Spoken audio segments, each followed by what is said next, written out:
Chapter 7, 42 Days After. In the summer before, I did this. Tuesdays and Thursdays, work for Lori from 9:30 in the morning until 3 o'clock for $12 an hour.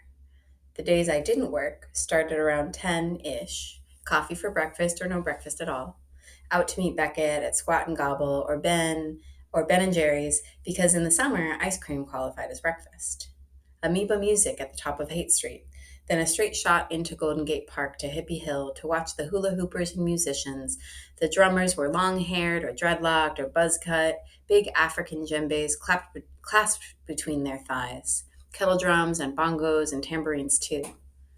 Sometimes we'd bring paperbacks, historical biographies or books by Kurt Vonnegut or Edmund White, George Saunders. Maddie would track us down, the three of us then, and sometimes Rabbit, depending on whether he and Maddie were on again or off again, visiting the De Young Museum, the Japanese Tea Garden, or the Botanical Garden because it was free. Music in the afternoons at the park, chalet, or Stern Grove, or maybe we'd skip the park and head to North Beach instead. City Lights bookstore and the Stinking Rose, where we'd eat roasted garlic, baked brie, or garlic hummus until we couldn't taste a thing. Home by 5, or maybe 6, maybe not at all. We'd sleep at one another's houses instead, share toothbrushes and t-shirts and sweatpants because we were too old to plan and pack for sleepovers, kid stuff. We were simply crashing at friends.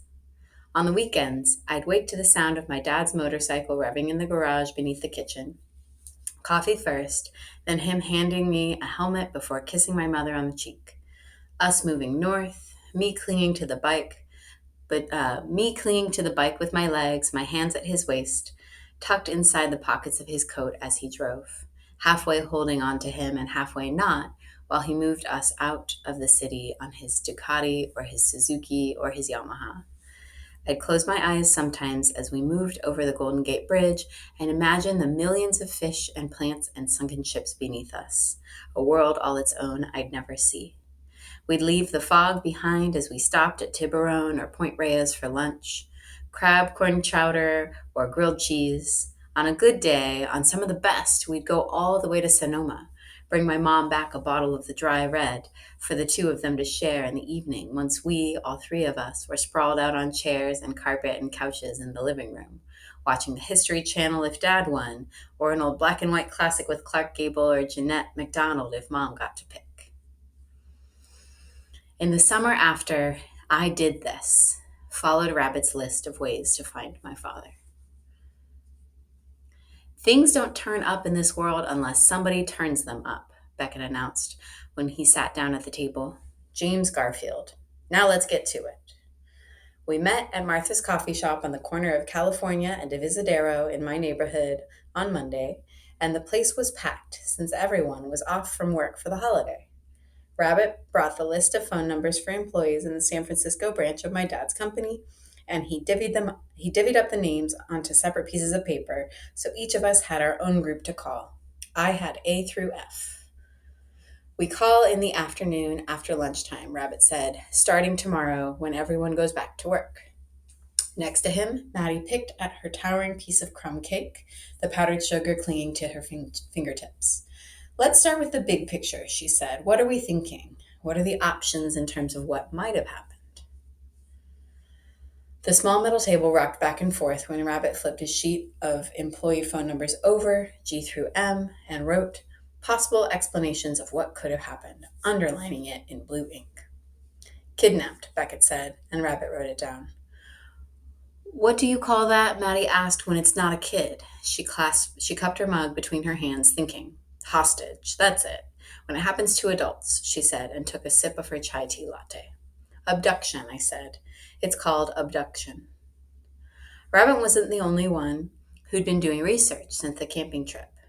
After we got back from the museum on Saturday, I'd tried to put that photo out of my head and told myself I'd been seeing things through tired eyes. So I spent that night and the whole next day studying missing persons websites and reading testimonials and police reports too, looking for clues. But the idea of someone taking my dad seemed completely improbable, and in the end, all I could think of was that man in the 1906. In the end, all I could think of was that man in 1906. It was ridiculous. and impossible, not to mention completely insane that I'd even given it a second thought. Sci-fi stuff, Hollywood blockbuster storylines, and the small part of me knew it, no questions asked. But still, I couldn't get it out of my mind. Time jumping and black holes, that's what I thought of when I imagined where he might be, which is pretty much all I've been doing. It's not like we have a lot of money, I said. For ransom, I mean. I don't know why anyone would target my family. Rabbit scratched out kidnapped and wrote abduction. It does sound a little unrealistic, he said, but we're not ruling anything out yet. At the counter, a man in his 30s with tattoo sleeves and a messy ponytail started grinding coffee beans, and I had to lean closer to hear Beckett talking. What about mugged, he said. Mugged and left somewhere, or drugged and dropped off at a hospital after they took all his stuff, he offered. And Rabbit added hurt and abandoned to the list, and then, in parentheses, call hospitals. This is depressing, I said, envisioning my dad stumbling, stoned through an emergency room, confused in one of those white paper gowns that doctors make you wear. Sorry, Cal, Beckett said, and under the table he reached over and squeezed my knee. The police called the hospitals the night he didn't come home, but I agreed to try them again the next day. I'd call them every day for forever if I had to. Or maybe, Rabbit slowed down and looked at me, apologizing with his eyes. Maybe something like temporarily insane, mental confusion, disorientation. Maybe he had some kind of breakdown, he said. But my dad didn't have a history of anything like that. We should check homeless shelters, Rabbit said, just in case something like that happened and he ended up in one. So that went on the list, too. I moved my hand to the piece of glass in the pocket of my zip-up hoodie as we sat in the cafe, rubbing my thumb over the smooth, flat surface of the slick side while they talked. Their suggestions were possible, more possible than him being stuck in some bizarre time warp past dimension thing, but my gut kept telling me none of their ideas were right. My father's family was one of the first to settle in San Francisco after the gold rush, one of the 49ers from Europe, according to my parents. So while I knew we'd had ancestors in the area forever, the photo of that man doused my insides with cold chills each time I thought of it. I knew not to trust it, wasn't that naive, but it looked just like him. In the picture, he was wearing a black suit, like all the other men, and really, they all looked the same. But still, small wire-rimmed glasses. Seeing that picture felt like a cold wind sucking my breath away, emptying me out and stringing my nerves tight. And part of me knew the photo meant something, even if it didn't make sense yet. I sighed and said, 23,117 adult males reported missing in California in 2005.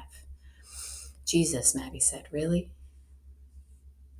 But Beckett was shaking his head and stopping me before I got the chance to keep talking. Don't do that, Callie, he said. It doesn't help. Your dad's different than anyone I know. Always has been. Some people are just good people, and he's one of them. Bad things don't happen to good people, he said, which we all knew was a lie. So he added, okay, sometimes they do, but this isn't permanent. We're going to find him. You'll see. I nodded, trying so absolutely hard to believe him, to believe in some great thing that we could do to bring my dad back from wherever he'd been taken to. But all I could think of were those miserable statistics and that man in the photo. And then no one said anything for a while and just looked into their mugs of coffee because there was only one other option not on Rabbit's list that he'd left on his own. I cast the thought away, certain and faithful that disappearing was something that happened to him, not something he'd chosen. It was cool and drizzly when we left the cafe, each with our own to-do list folded and tucked into a pocket or purse. That afternoon, Maddie planned to go online and make a list of homeless shelters for us to visit later that week. I'd been assigned to call the hospitals since I was the only one related to my father, and medical people don't give information to non-family members. Beckett would search the archives of the Chronicle and the SF Gate for police reports of anyone who'd been charged with mugging or abduction in the last 12 months, and Rabbit would keep brainstorming ideas in case there'd been something we hadn't thought of. We'd keep each other posted if anyone found anything, and otherwise meet the next night back at the job site downtown to search for the homeless guy who had talked to the police. It'll be easier to track him down after 5 o'clock, Rabbit said, if he's still in the area. I bet he goes there at night after the work crews leave. It's probably a good spot to sleep. Quiet, maybe. Something about the thought of going back there turned my stomach. The coffee and cream and sugar sloshing around with that butterfly feeling. But I nodded. We'd meet there at 7, after I was finished with my shift at work, and we all had time for dinner. When I got home, I grabbed a glass of water from the kitchen and headed toward my room, calling for my mom. The house smelled like cleaning products, the lemon scent drifting through the air, and in the hallway I noticed vacuum tracks etched into the long carpet runner. My parents' bedroom door was open, so I dipped my head in and called out again. Mom had the radio playing, that station where the really old classic novel, well, that station where they read old classic novels, her favorite. And I caught sight of the balls of her feet barely hanging out of the bathroom door that connected to their room, scrubbing the floor, I guessed. I'm back, I said, once, twice, 3 times before she finally ducked out of the bathroom and turned down the little radio alarm clock on her dresser. Did you say something? Her rubber cleaning gloves were still on, and she wore cut-off jean shorts and my dad's ratty House of Blues sweatshirt from Chicago, the one with the ripped collar he'd had for a million years and mostly wore when he worked on his bikes. Just that I'm home. I'm here, I told her. She nodded. That's good. I'm just finishing up. She leaned on the doorframe. You okay? She asked, and I shrugged. It was a question we'd been asking each other a lot, ping-ponging it back and forth, but never really answering. She'd taken to sleeping most nights on the couch in the living room downstairs. At first, I thought she was doing it so she'd hear him as soon as he came back. She'd hear the lock click open and would be there waiting when he came home. But when I kept finding her there in the mornings, I realized it was because she couldn't bring herself to sleep in their bed, alone. As she stood, looking at me and peeling off those huge yellow gloves, the side effects were clear. The puffy blue-brown pockets under her bloodshot eyes were still there, always there, and she looked more tired than I'd ever seen her before. He'd been gone 42 days by then, and we were both barely hanging on. What about you? I asked. Are you okay? She shook her head. It'll probably get worse before it starts to get better, you know? She said as she moved toward me. She brought her fingers to my face and lightly skimmed the half-moon bruise around my eye. In the morning, it had been that rich navy purple color and tender still, but the swelling was gone. Never would have imagined you sporting a black eye, she said. An accident, I said, repeating what I told her when I'd gotten home from the camping trip. She was good enough to let me get away with leaving it at that, or maybe just too tired to press me. The house looks spotless, I offered. You must be exhausted. She shrugged. Campus is closed for Memorial Day, so I spent the day cleaning. There's something strangely therapeutic about scrubbing and vacuuming. I'll take your word for it, I teased, but I knew it had always been like that for her. Whenever she was stressed or trying to work something out in her head, she cleaned. Cleaning and nail biting. I tried to think of something else to say, something normal and mundane even, anything to compete with that local car dealership commercial humming from the radio. I tried to remember what we talked about before my dad went missing, what kinds of conversations we had when we'd make dinners or run errands together, but it had become hard to remember anything before April 18th. Is band practice going well? She asked, beating me to it. I nodded. I think we're getting better, I told her. Don't get me wrong, I don't expect Rolling Stone to come calling anytime soon, but we're figuring it out. I think we're getting better, I repeated. That's good, she said. I'm proud of you, for working so hard at it. It was something my dad would have said. His words on her lips spread goosebumps across my skin, and a lump settled in my throat. Hey, there's this thing next week, she told me, a reading and discussion at Books Inc., an autobiography by one of the Little Rock Nine, one of the first students allowed to attend an all-white high school, Brown versus Board of Education, she said, a civil rights memoir. We'd do that sometimes, go to events at local bookstores. I always liked listening to the readings, and she enjoyed meeting the authors and learning about their research and the writing process. I thought you might be interested, she said. I thought we could go together. A small and silly thing, but still, an attempt to help fix the strangeness that had built up between us in the weeks since my dad disappeared. I'm in, I said, and then, do you need anything? Want me to make you a snack or something? She shook her head. Just a bit longer, she said, nodding toward the bathroom. Then we can pick through some menus and order if you're hungry. And then I was in my room. A medium-sized space with 3 bay windows facing the street and walls lined with white crown molding, which I've always loved. I turned my computer on, shed my hoodie on the floor, and noticed right there on my bed a large yellow envelope with the Habitat for Humanity logo and return address stamped in the left-hand corner. It was wrinkled and weathered, had gotten lost in the mail maybe, but there it was. Finally. I'd requested it a few months earlier after spending hours on their website and deciding I wanted information about their international volunteer program, even though I had to be 18 to volunteer.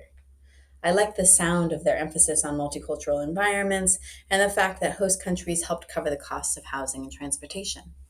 But mostly, I liked the idea of doing something different and of going somewhere completely unlike where I'd always been. I wanted to try new kinds of food, to hear the unfamiliar sound of a foreign language, to learn about different styles of music and dancing, customs and traditions I'd never known. I'd scanned the photos and read the descriptions online and decided that this was exactly what I needed, something different. I'd requested the catalogs before my dad went missing, before I knew everything was about to change anyway. Junk mail, or did you request it? My mom asked from the hallway, nodding toward the envelope I held in my lap as I sat on my bed. After the talk about not being able to afford out of state schools, we didn't say much at home about colleges until I registered for the SATs. Then it was kind of all we talked about. The guidance counselor encouraged students to take the test early in the spring so there'd be time to retake it if anyone needed to. Our mailbox and coffee table filled with catalogs from schools in California, and dinner conversations were geared around campus perks and credit options. I played along, and part of me was interested for a while, but the other part of me had already begun collecting dictionaries and watching documentaries about Paraguay, Peru, and Belize. Not junk mail, I confessed, and ran my hands over the envelope. She sat next to me on the bed and said, I see. At first, it had been about the Portland thing, about being told that I could and what I could and couldn't do, and about my plan with Beckett being taken away from me. But then it became bigger than that. I'd spent 12 years inside a classroom, and I wanted something different. I wanted to travel and to live out of my backpack, to study cultures and customs completely unlike my own. I just thought it would be good for me to research other options. Options other than. Her voice trailed off, and I finished for her. Other than college. I took the SAT test on April 1st, but April 1st was 17 days before my dad disappeared, so when the results arrived a few weeks later, they didn't seem all that important anymore. Even though I'd done well enough to land me an acceptance to any of the Cal State schools, at least, neither of us had the energy to make a big deal about it. Is this about Portland? She asked, and I shook my head. Not really. Maybe at first, but not now. It's because of your dad then, she said, because everything feels so tentative. I know it's been hard, Callie. It's been an impossible few weeks, but I don't think that's a reason to change your plans. They weren't my plans, I told her. The college plans were never mine, not since I found out I'd have to stay in California at least. I've been thinking about this for a while, she said, since long before the thing with Dad. But it's the first I'm hearing of it, she said. I know, and I'm sorry about that, I told her. It was a crappy thing to do, to throw one more thing at her like that. The timing couldn't have been worse. But I also wasn't willing to give up on the idea. Stubborn, like my dad. Even though I knew she'd be disappointed, I had to be honest. You're just tired, she said, and upset about your father. It's only natural for you to rebel in some way. But I was shaking my head. That's not fair, and it's not true either, I said, recognizing the whining in my voice and trying to control it. I was 17, old enough to make my own decisions. I mean, yeah, I'm tired of not knowing and of wondering about the what ifs. And of course, I'm upset. But this has nothing to do with me not wanting to go to college. But that has nothing to do with me not wanting to go to college right away. I was standing by then, so she stood too, putting us eye to eye. I've thought it out, I told her. This isn't some spontaneous thing. Explain it then, she said. Tell me. I want to understand. I told her I didn't see the point of spending money on classes if I wasn't sure what I wanted to study. Instead, I wanted to learn about the way other people lived in different places. My life in San Francisco had started to seem so small, and I figured that traveling overseas and working in a program like Habitat for Humanity would help me decide exactly what it was I wanted to do in the long run. I figured it would be good for me. My mother had strong opinions once she made up her mind. an innate fear of impulsiveness. But like Rabbit, she was systematic and precise, which was why she was so good at her job in the library. So she said, calmly and carefully, "We're not going to make this decision right now." And I nodded. It sounded fair enough to wait it out and see if she'd come around. She'd have to, because my mind was already made up.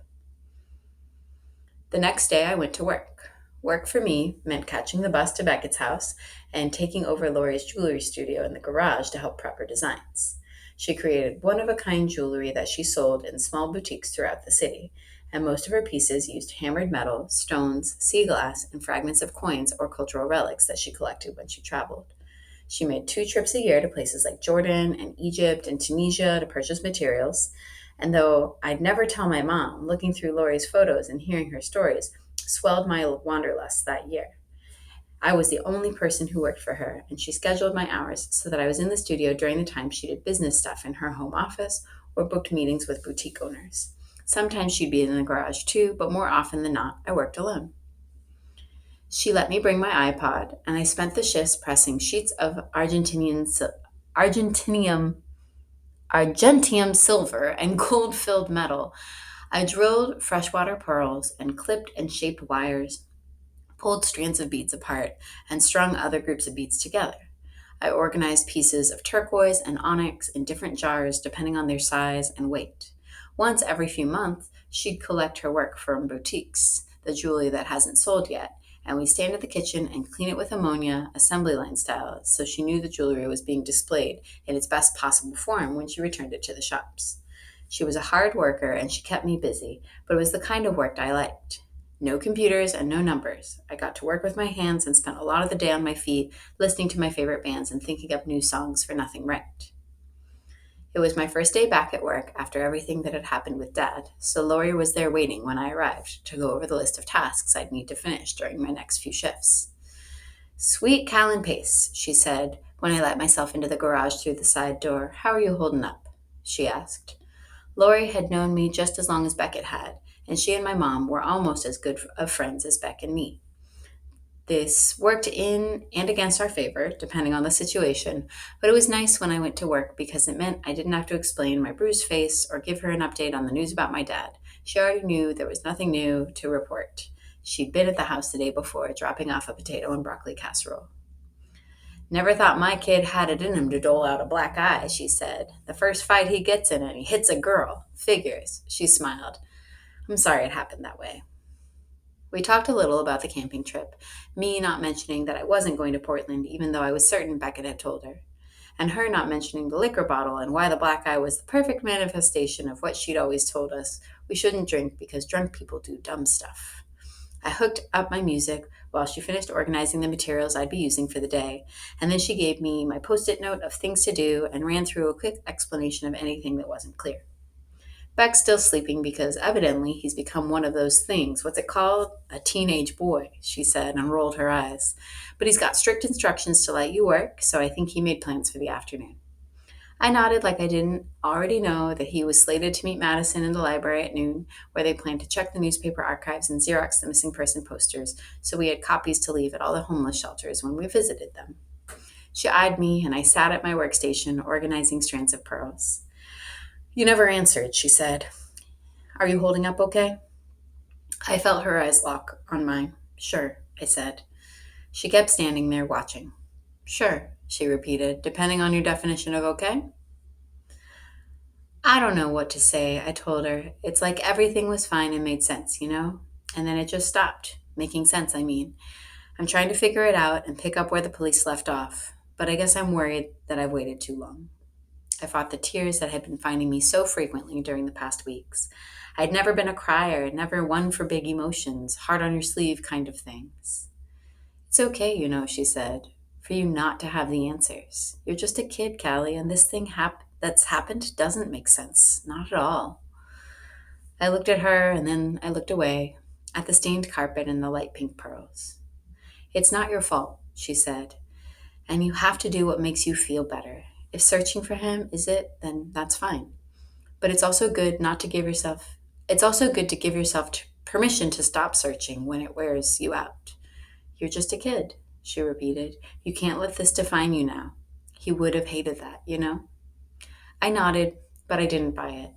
Of course, I couldn't stop searching. It was the only thing that made sense, that made me feel like myself, the girl who was stubborn and determined, relentless. Stopping would mean I'd given up, would mean he would never come back.